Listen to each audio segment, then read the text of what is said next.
All right, well, welcome to this week of Men's Group, and what we're going to be talking about today is one of my favorite discussion topics. We're going to be talking about priorities.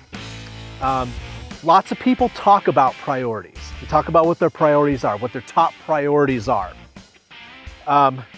There is if you've seen the movie The Princess Bride, a funny movie, older movie, there's a scene in it where one of the characters keeps saying the word inconceivable.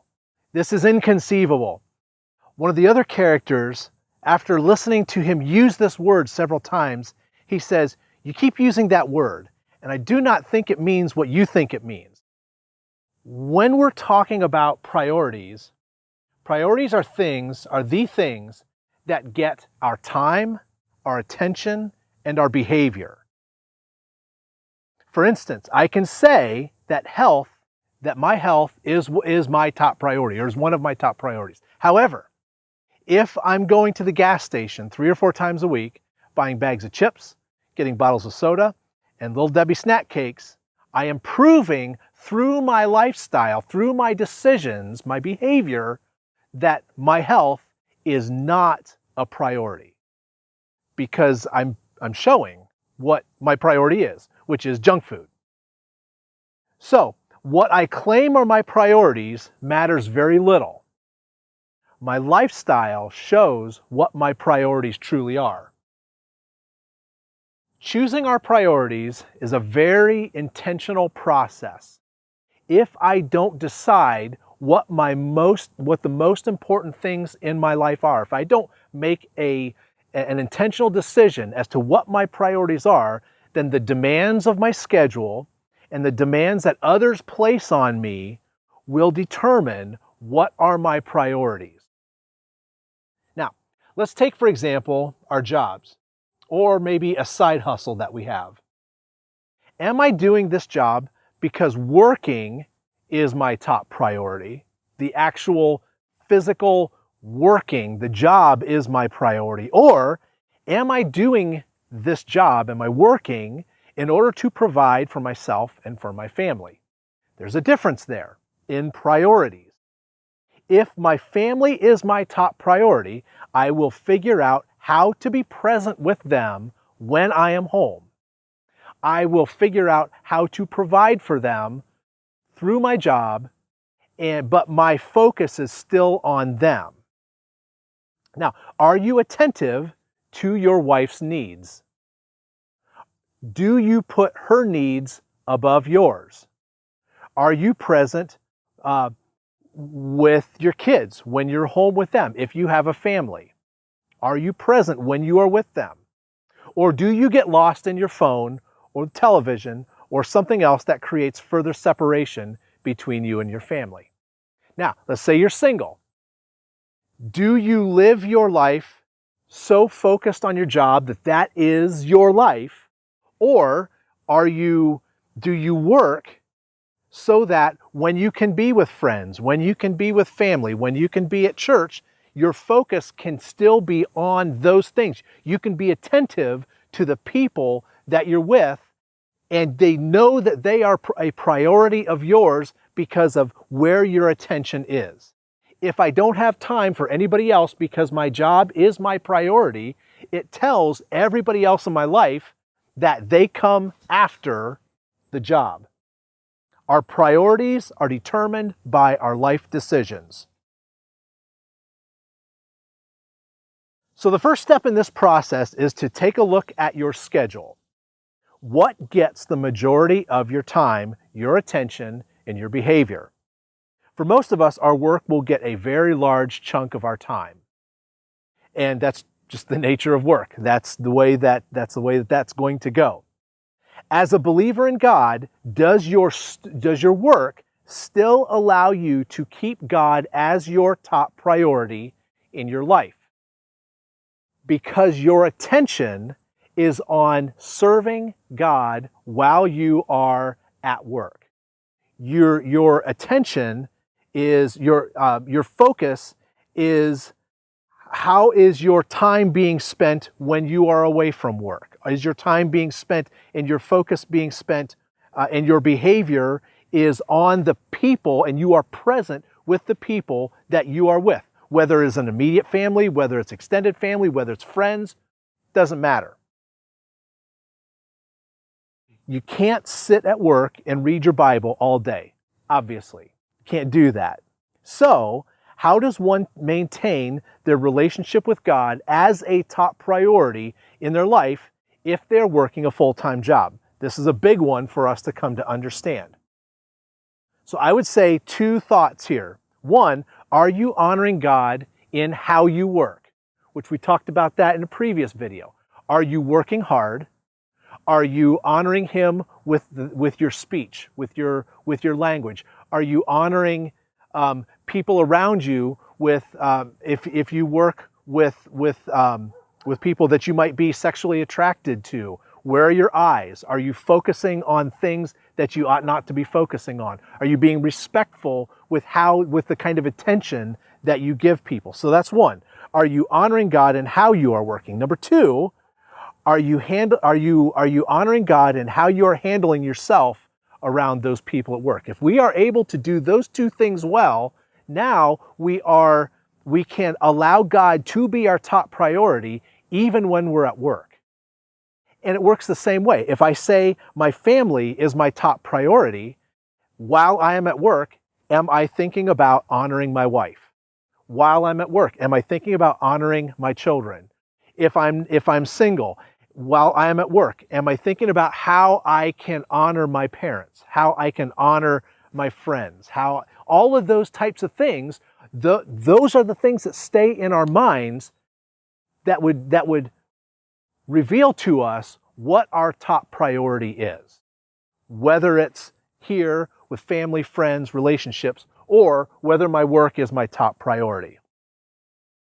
When you are done working and go home, how do you maintain your relationship with God as your top priority there? Are you taking time in your own devotional life? Spending individual time with God and growing in your relationship with Him? If you are doing that while you are at work, now you are creating that inner foundation of that relationship with God so that when you get to work, you can live out your priority of your faith there. If you are not spending time with God, if that is not a priority to you, and we know it's a priority to us if we are doing it, not just if we're saying it. If I say God's my priority, but I don't read my Bible and I don't pray, He's not. He is not my priority. I have to be doing those things to reveal to myself that He is my priority. That's how I make God my priority, by doing those types of things. Two, if you are married, how are you loving your wife? Are you loving her as Christ loved the church? If you are, then she is a priority.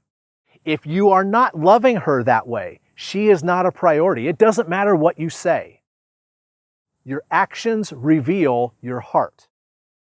And if you are not honoring her, if you are not loving her, if you are not giving her time and your attention, and your behavior is not showing that, it doesn't matter what you say. She is not your priority. Okay, number three. If you have a family and you are leading them well by guiding your children or grandchildren in their relationship with God, if you are doing that well, then you know it's a priority. You know that your relationship with God is your priority. Are you loving and nurturing them in the way that God has called you to? Now, if you're single, are you doing that with your friendships? Are you doing that with your extended family? All of those things reveal to us whether they are priorities or whether they're not. The fourth thing, are you living generously in loving your neighbors around you? Are you living generously with your extended family? If you are, they are a priority. If you're not, then they are not a priority, which would then reflect back to, is God a true priority if I'm not living in generosity? If He is, generosity is just going to be something I do. If He is not, I'm probably going to live more selfishly. Number five, are you living a healthy life, physically and emotionally? It doesn't matter what we say. We prove our physical life, whether that is a priority to us or not, by our actions. We can normally look at our bodies and decide, is my health a priority based on the physical condition that I am in? That is an evidence of whether my physical health is a priority. Now, there are other kinds of things. Some of us have to be on medications that cause all kinds of other issues within our bodies. Those are different extenuating kind of circumstances. In general, if we say health is important to us, then we should be able to recognize that based on how we are living our lives. And also emotionally. Is your emotional life a priority? Does a strong, healthy emotional life?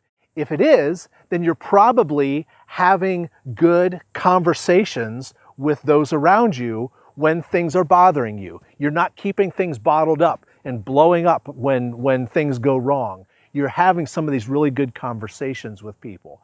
Those are ways that we can have good, strong emotional health. And we know it's a priority if our actions line up with our words. So the actual act of choosing what our priorities are ought to be a priority to us. Choosing to live by those priorities, whatever those priorities are if that is consistent with what we learn in Scripture, we can probably feel pretty good that we are living in obedience to God if our priorities line up with what the Scriptures tell us how we should be living. And this is how the Apostle Paul could say that he has learned how to be content in all things. The Apostle Paul's contentment had nothing to do with what he had nothing to do with any possessions, nothing like that. His contentment came from his relationship with God. He learned how to be content with whatever God provided him. When we are choosing what our priorities are, if they are priorities that God says, yes, thumbs up, that's how you should be living, if we are living into those, then we will start to develop that sense of contentment because we are living in obedience to who God has called us to be and how God has called us to live.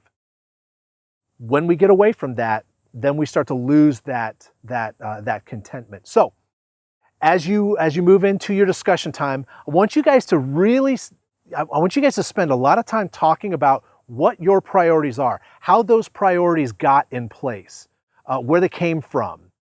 And as you are thinking about those kinds of things, are those priorities bringing you what you want? And again, it's not about what we say. It's about our lifestyle. Our lifestyle reveals our priorities. Are your priorities bringing you what you want, or does there need to be some adjustment for those priorities so that it will bring us more into line with how God has called us to live in obedience to Him? So spend that time talking about all of those issues, and we'll look forward to seeing you at our next episode.